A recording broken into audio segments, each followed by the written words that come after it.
Good afternoon, everyone. So today I'm going to bring to you a little information about Mexico, a country that you probably have heard and probably eat a lot of food there, for example. We're going to talk a little bit about the dominant ideology there, which is also known as political parties for us. It's kind of like our ideology. They have two parties there.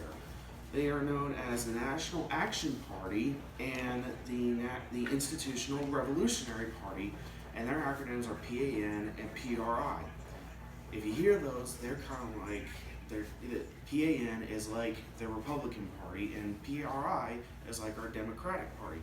Where PAN wants less government and let people kind of decide what they want, while PRI wants more government and for them to control what they want.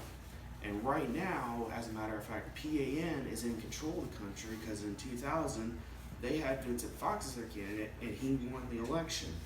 So now, if PRI were to come in and take over the country, there would be a huge consequence of difference that would actually not benefit the country. It would actually really hurt the country.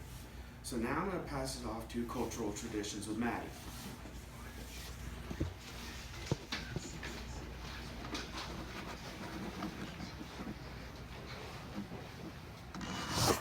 Alright, and now for the fun part of cultural traditions. Let's start with the religious breakdown. 82.7% identify as Roman Catholic, 1.6% are Pentecostal, 1.4% are Jehovah's Witnesses, 5% are evangelical churches, and other are 1.9%. 4.7% are none, and 2.7% are unspecified.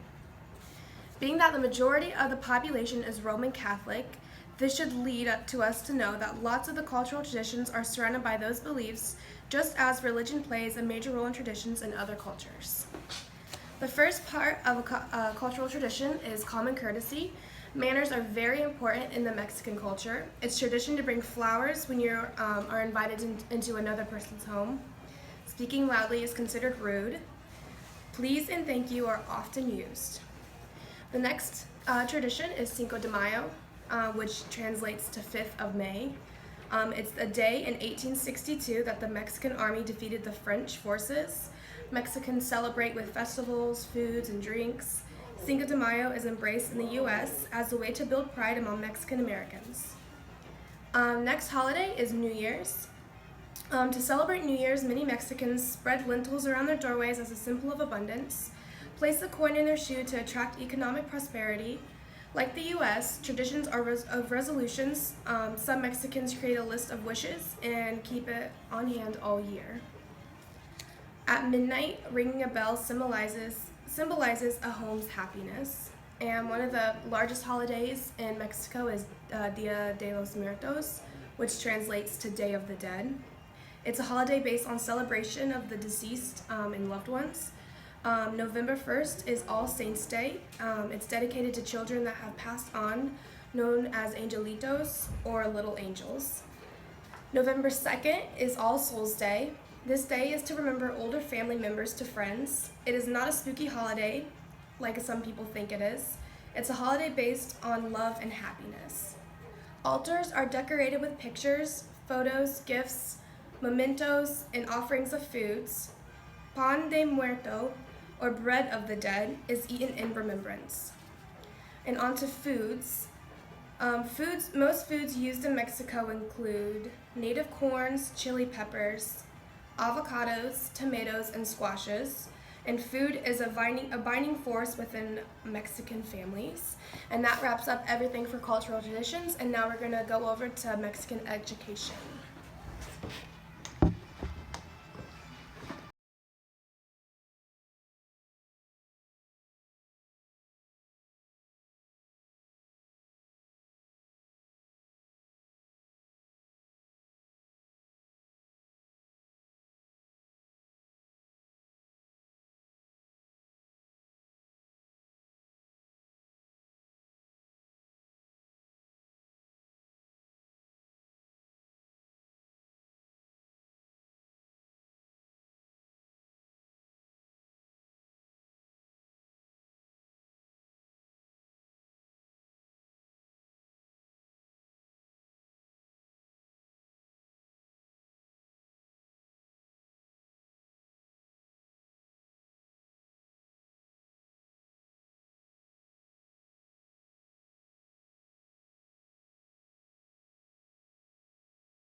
So you see, it started off as a bit of a power struggle with education.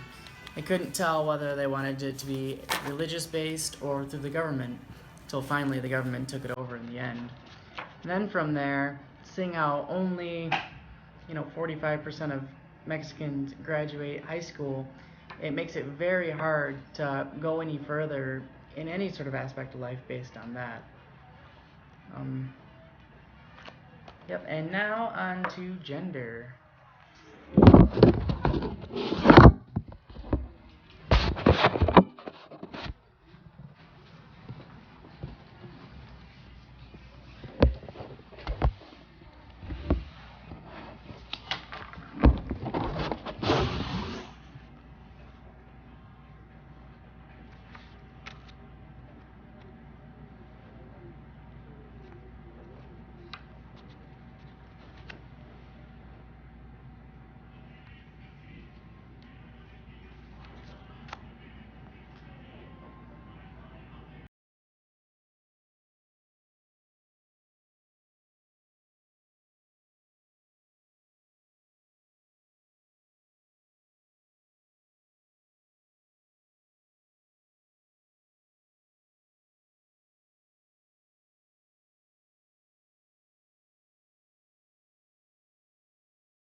So, based off of the last card that I showed you, we can see how the Roman Catholic Church, that has the most influence on Mexico, how much these practices influence the culture.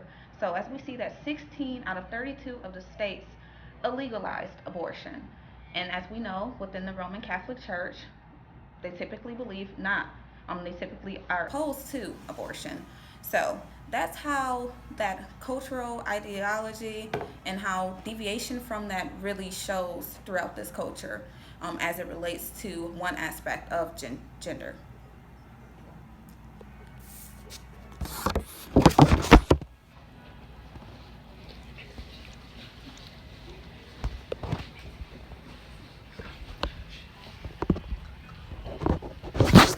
So kind of go back over everything we've talked about, the dominant ideology with the two political parties. We've talked over the cultural traditions. We've also talked about education, and we've also talked about gender roles. I hope you've kind of learned something about Mexico and relation, and I hope you have a good day.